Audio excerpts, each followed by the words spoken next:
UKLO 1 year masters. No IELTS required up to 5 years visa. High visa success rate. Salaries pay చేయలేరు. ఇంకా అక్కడి నుంచి మెల్లిమెల్లిగా salaries లేదంటే కొంచెం డిలే అని చెప్పి వాళ్ళు ఆపుతూ ఉంటారు. ఎంప్లాయీస్ నువ్వు పే చేయట్లేదని చెప్పి వెళ్ళిపోదానికి ట్రై చేస్తారు. వాళ్ళు ఈ లోపు ఏంటంటే పే చేయట్లేదండి, మీరు look for another alternative, we're closing down office అని కొంతమంది క్లోజ్ చేస్తారు.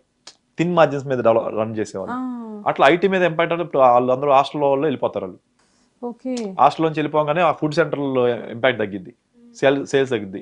కొంతమంది సస్టైన్ అవ్వగలరు, కొంతమంది సస్టైన్ అవ్వలేరు ఎప్పుడైతే ఫ్లో తగ్గిందో. మన అదృష్టం ఏంటంటే మన దగ్గర ఫుల్ ఫ్లో ఉంది. ఫుల్ ఫ్లో ఉండడం వల్ల మనం సస్టైన్ అవుతున్నాం. ఈ ఫుల్ ఫ్లో తగ్గిన రోజు మనకి రెసెషన్ ఇంపాక్ట్ తగిలిద్ది. ఎక్కడి నుంచి ఎక్కడికి చెప్పారు సార్, మీకు బాగా ముందు చూపు ఎక్కువ. ముందు అంటే that's how we should be అండి. అలా లేకపోతే ఇంకెందుకు. 5 ఏళ్ళ ముందే ఆలోచించాలి ఈ విషయంలో. నేను ఈవెన్ దో ఆమె జనసేన పార్టీ అయినా కూడా నాకు చంద్రబాబు గారు అంటే బిఫోర్ జనసేన నుంచి ఆయన నాకు తెలుసు కాబట్టి I'm very big inspiration for me. ఆయన ఒక స్టేట్మెంట్ నాకు చాలా బాగా నచ్చుతుంది. Always see opportunity in crisis. ఇప్పుడు రెసెషన్ వస్తుంది, ఇందులోనే మనం ఒక మంచి ఆపర్చునిటీ ఎత్తుకుందాం. ఈ రెసెషన్లో ఎలాంటి ఆపర్చునిటీ ఎత్తుకాలి అనేది చూడమంటారు. ఇప్పుడు ఆంధ్రప్రదేశ్లో జగన్మోహన్ రెడ్డి గారు అప్పు చేశారు. అంతకుముందు చంద్రబాబు గారు ఉన్నప్పుడు 3 లక్షల కోట్ల అప్పులు. ఇప్పుడు జగన్మోహన్ రెడ్డి గారు దిగేటప్పుడు ఆల్మోస్ట్ 15 లక్షల కోట్లు ఉన్నాయి. గవర్నమెంట్ కాకుండా గవర్నమెంట్ అసోసియేషన్ వాళ్ళు తెలుగుగా ఏం చేశారంటే గవర్నమెంటే కాకుండా చుట్టుపక్కల కార్పొరేషన్లో కూడా అప్పు చేశారు. 15 లక్షల కోట్లు. అసలు మనం ₹1,00,000 సంపాదించడానికి మనం ఎంత కష్టపడతాము. గవర్నమెంట్లో ఆయన ఏవి కష్టపడి లేకుండా బెటర్మెంట్ చేయకుండా అప్పు చేశారు. వచ్చేస్తుంది, పుడుతుంది ఇంటికి అప్పు. మన ఇళ్లలో కొంతమందికి అప్పు పడుతుంది కదా, అట్లాగే పుట్టింది. చేశారు 15 లక్షల అప్పు కోట్లు. ఇప్పుడు చంద్రబాబు గారు వచ్చి ఏం చేయగలరండి? నెత్తి మీద ఎవ్రీ మంత్ ఇంట్రెస్ట్ పే చేయాలంటే 15 లక్షల కోట్లు కనీసం లెట్స్ సే 10 లక్షల కోట్లు ఉన్నాయి అనుకుందాం. యాక్చువల్గా ఇంట్రెస్ట్ పే చేయాల్సినవి 10 లక్షల మీద 1% ఇంట్రెస్ట్ ఉంటుందిగా. అంటే ఎంత అండి? 10 లక్షల కోట్ల మీద 1% అంటే 10,000 కోట్లు నెలకు ఓన్లీ ఇంట్రెస్ట్లు పే చేయాలి. మనకు వచ్చే రెవెన్యూయే నెలకు 13 కోట్లు వేలు ఉంటే 13,000 కోట్లు ఉందనుకోండి, నెలకి 10,000 కోట్లు ఇంట్రెస్ట్ పే చేస్తే ఎంప్లాయీస్కి ఎవరు పే చేస్తారు? మిగతా ఎక్స్పెండిచర్ అంతా ఏం పే చేస్తారు? ఎక్కడి నుంచి తేవాలి? But this is a crisis. ఈ కరెక్ట్ రెసెషన్ వచ్చే టైంలో క్రైసిస్ వచ్చింది ఆంధ్రాకి. But how can we take that as a challenge? ఎలా ఇంప్రూవ్ చేయాలనేదే ఎక్సైటింగ్.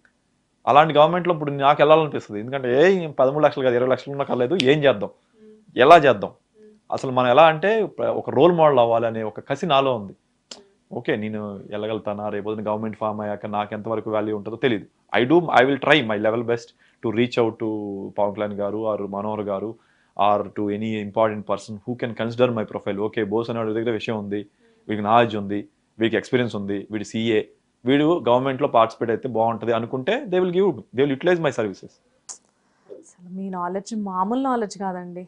మాట్లాడుతుంటే నేను నెక్స్ట్ ఏం అడగాలని మర్చిపోతున్నాను. జనరల్గా నాది ఎలా ఉంటుందంటే ఒక గెస్ట్ ఆన్సర్ చెప్పేటప్పుడు అందులోంచి క్వశ్చన్స్ తీసుకుంటాను, నాకేం ప్రిపేర్ అవ్వడం అదేం ఉండదు. బట్ మిమ్మల్ని ఏం అడగాలి నెక్స్ట్ అని నాకు అర్థం కావట్లేదు. ఎందుకంటే నాకు ఎలా ఉందంటే ఏదో టీవీ ముందు కూర్చొని ఏదో స్పీచ్ వింటున్నట్టు ఉంది. మా గద్దర్లో స్పీచ్ లేదు మేడం.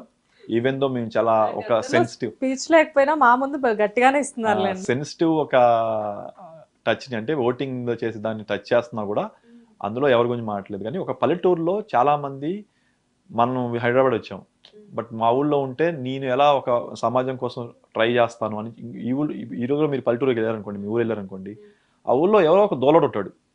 ఏ రకంగా దోల అంటారు? ఏదో చేయాలి ఊరికి. ఊర్లో ఒక ప్రెసిడెంట్ అయ్యో లేకపోతే రోడ్లు సంబంధించి గొడవ పడతా ఉంటాడు పద్దాకలా, ఇది ఎందుకు మంచిగా లేదు, ఇది ఎందుకు మీరు సరిగ్గా చేయరు అని. అలా అది ఒక జెన్యూన్గా కష్టపడేవాళ్ళు. పవన్ కళ్యాణ్ గారే ఉన్నారండి. ఆయనకి ఈరోజు ఇక్కడ కూర్చుంటే రెమ్యూనరేషన్ ఫుల్గా వస్తాయి ఆయనకి. కానీ ఆయన ఏంటి, నా రెస్పాన్సిబిలిటీ, నా సోషల్ రెస్పాన్సిబిలిటీ ఈ పొలిటికల్లో జనాలకి అకౌంటబిలిటీ క్రియేట్ చేయడం కోసం, పొలిటికల్ సిస్టంలో జనాల కోసం మంచి చేయడం కోసం నేను వెళ్ళాలి అనేది ఆయన మంచి అందం మొత్తం జరగొట్టుకుని ఊరంతా ఎండలో తిరుగుతున్నాడు. అవసరం లేదు జనరల్గా. ఇప్పుడు నేను అనుకోండి, నేను ఎక్కడ ఉన్నా, మరి నేను ఎందుకు అలా తిరగలేదు?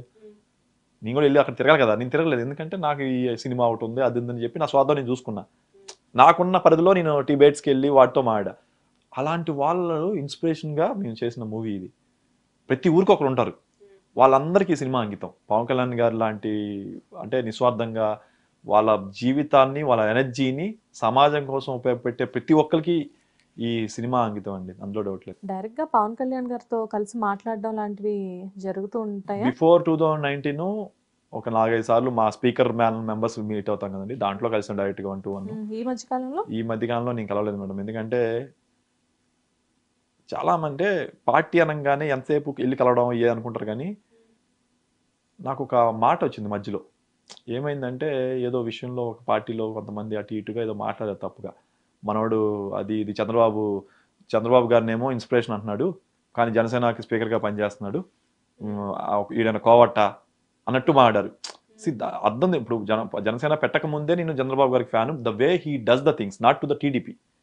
చంద్రబాబు గారు మేకింగ్ అంటే విజన్. ఇప్పుడు మీరు ఎంత చూసారు, ముందే ఆలోచిస్తానని, నాకు అది ఇష్టం.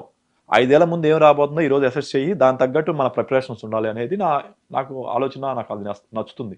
అలాగే seen opportunity in every crisis, ఇది ఆ రకంగా నేను ఇన్స్పైర్ అవుతాను అతని దగ్గర నుంచి. అలాగే ఎలా ఉండాలి, అడ్మినిస్ట్రేషన్ ఎలా ఉండాలి దానికి ఇన్స్పిరేషన్ ఆయన. అలా తీసుకుంటే ఈ చంద్రబాబు గారి మీద ఇష్టంగా వీడు అంటా ఉంటాడు, మళ్ళీ ఏమో జనసేన అన్నాడు, వీడు కోవట్ట అన్నట్టు మాడేవాళ్ళు. నాకు అది బాధేసింది. అంటే ఇప్పుడు నేను పార్టీ ఆఫీస్కి వెళ్ళి ప్రతిరోజు వాళ్ళని ప్రసంగం నాకు కాదు, ఐడియాలజీని నేను బయట ప్రపంచానికి చెప్తాను, నా పరిధిలో నేను చెప్తాను. నాకు పార్టీలో పదవులు అవసరం లేదు, నేను గ్రోత్కు చూడట్లేదు, ఓన్లీ ఐడియాలజీ చెప్తాను. అది నాకున్న ప్లాట్ఫామ్ టీవీ ఛానల్స్, నా ఫేస్బుక్, నా ఇన్స్టాగ్రాము, ఆర్ ఎప్పుడన్నా అవసరం అయితే ఆర్టికల్స్ రాయడము. ఇంత అంటే జనాలకు అవేర్నెస్ కదండి అల్టిమేట్గా. మీ ఐడియాలజీని ముందు తీసుకెళ్తూ ఓటు వేయండి అని చెప్పడానికి. మొన్న ఉప్పల్ స్టేడియంలోకి వెళ్ళి hello AP bye bye YCP అని ఒక స్లోగన్ పెట్టి ఫోటో తీసాం. అది వైరల్ అయ్యి ఆల్మోస్ట్ ఇన్స్టాగ్రామ్, ఫేస్బుక్లో ఆల్మోస్ట్ 3-4 కోట్ల వ్యూస్ వచ్చినాయి. కాంట్రిబ్యూషన్ నేను ఎలా చేయగలను అనడానికి ఎగ్జాంపుల్.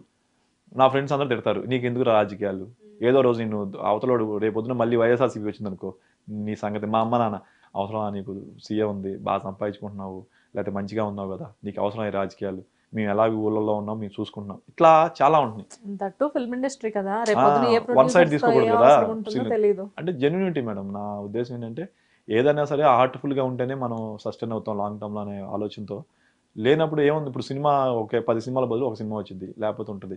కానీ నేనేమి ఎవరికి ఒక సైడ్ చేసి రాంగ్గా ఎవరినో మెప్పు పొందట్లేదుగా. కానీ ఇక్కడ ఈ టోటల్ డిస్కషన్లో మీరు వైఎస్ఆర్సీపీని ఎక్కడ ఏమి విమర్శించట్లేదు, లేకపోతే ఎక్కడ ఏం తిట్టట్లేదు, ఆ పార్టీకి సంబంధించిన వాళ్ళ గురించి ఎక్కడ రాంగ్గా మాట్లాడలేదు. పాలసీ మ్యాటరే. కేవలం మీకు ఇక్కడ జనసేన టీడీపీ మీద ఉన్న అభిమానం మాత్రమే మీరు చూపిస్తున్నారు తప్పించి ఆ పార్టీల గురించి ఏం మీరు మాట్లాడట్లేదు. కాబట్టి ఇక్కడ ప్రాబ్లం ఏం లేదు, మీకున్న అభిమానం గురించి మీరు చెప్తున్నారు అంతే. నేను అర్థం చేసుకున్నాను sir. Thank you madam, thank you. ఇలాంటి వాళ్ళు అందరూ అర్థం చేసుకుని దీంట్లో పెద్ద కాంట్రవర్షియల్ ఏం లేదు, జస్ట్ మీ ఫీలింగ్ మీరు చెప్పారు అంతే. ఎనీవేస్, అయితే ఇప్పుడు జనరల్గా ఆ పార్టీకి కావాల్సిన ముందు చూపు, ఆ పార్టీకి కావాల్సిన విషయం, ఆ పార్టీకి కావాల్సిన మాటకర్తనం అవన్నీ మాత్రం మీలో 100% ఉన్నాయి. Thank you. ఇవన్నీ మీకు బిగినింగ్ నుంచి వచ్చాయా, లేకపోతే ఈ మధ్యన నేర్చుకున్నవా ఇవన్నీ? I don't have answer to this madam. అంటే బిగినింగ్ అంటే చిన్నప్పటి నుంచి నేను కొంచెం రెబల్గా ఉంటానని అనుకునేవాడిని. ఎందుకంటే బాబు గారు అంటే చాలా మంది విజన్ అంటారు. బాబు, ఇది పెయిడ్ కాదు, నేను నార్మల్గా చెప్తున్నాను, దయచేసి కామెంట్స్ పెట్టొద్దు. అండ్ పవన్ కళ్యాణ్ గారి గురించి చెప్పాల్సిన పని లేదు. కానీ మీ దగ్గర ఏంటంటే కాంబినేషన్ 2 రకాలుగా మీరు వర్కౌట్ చేస్తున్నారు. అంటే అది మేడం, మనందరం ఏం చేస్తామంటే ఇవాళ రేపు ఆంధ్ర తెలంగాణలో ఒక్కొక్క విధానం మీద డివైడ్ అయిపోయారు people. This is very sad affairs. ఇప్పుడు మీరు ఐఎమ్ వెరీ హ్యాపీ హిట్ టీవీలో నేను అన్నీ మాట్లాడుతున్నాను, ఇంకో ఛానల్ నేను మాట్లాడలేకపోయాను. I don't know why I'm taking so openly with hit TV. ఎందుకంటే ప్రతి ఛానల్లో ఒక సైడ్ తీసేస్తున్నారు, చాలా ఛానల్స్. న్యూస్ ఛానల్స్ కావచ్చు, యూట్యూబ్ ఛానల్స్ కావచ్చు, వీళ్ళు they have taken sides of parties. తెలంగాణలోనేమో BJP or Congress or TRS or BRS. ఆంధ్రాకి వచ్చేసరికి YSRCP or Janasena or TDP or BJP.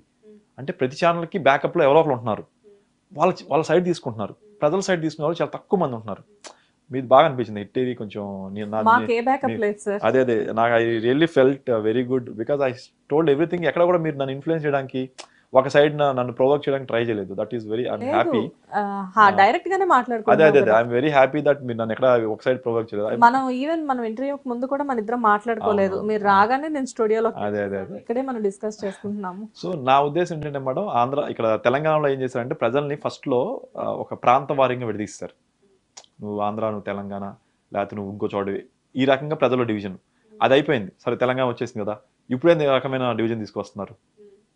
నువ్వు అది ఇది అని చెప్పి ఇంకో రకమైన డివిజన్ తీసుకో. కానీ ఆ ప్రాంతం మళ్ళీ నీళ్ళ కొట్లాట్లు. రేవంత్ రెడ్డి ఇంకోలాగా అని చెప్పి ఒకలాగా, అంటే రేవంత్ రెడ్డి పాజిటివ్ నీ మాట్లాడలేదు, నెగిటివ్గా కేసీఆర్ నెగిటివ్ అట్లా ఒక్కొక్క ఏరియాలో ఒక రకమైన డివిజన్ పీపుల్లో క్రియేట్ చేస్తున్నాను అనేది నా ఉద్దేశం. ఆంధ్రాలోకి వెళ్ళేసరికి కులం, నువ్వు రెడ్డి, నువ్వు కమ్మ, నువ్వు కాపు, మేజర్గా వీళ్ళ ముగ్గురు మధ్య ఫైట్. వీళ్ళ ముగ్గురు కలిసి బీసీలు ఎస్సీని ఎలా అనే మైండ్ సెట్లో ఎక్కువగా విభజించి పాలించడానికి ట్రై చేస్తున్నారు. ఇది చాలా తప్పుగా జరుగుతుంది, దీన్ని మార్చాలి అన్నప్పుడు ఐడియాలజీ చూస్తే చంద్రబాబు గారి అడ్మినిస్ట్రేషన్ ఐడియాలజీ ఉంది నాకు. ఇలా చేయాలి అడ్మినిస్ట్రేషన్ అంటే అల్టిమేట్గా పాలిటిక్స్ అంటే ఏంటి? పాలిటిక్స్ అంటే టీవీలో కూర్చోవడం లేకపోతే రాజకీయ సభల్లో స్పీచ్లు ఇవ్వడం కాదు, లేదా పాలసీ మ్యాటర్లో మీది బెటర్ మాది బెటర్ అనడం కాదు. మీకు నాకు ఉమ్మడి అవసరాలని తక్కువ ఖర్చుతో మేనేజ్ చేయడాన్నే అడ్మినిస్ట్రేషన్ పాలిటిక్స్ అంటాం.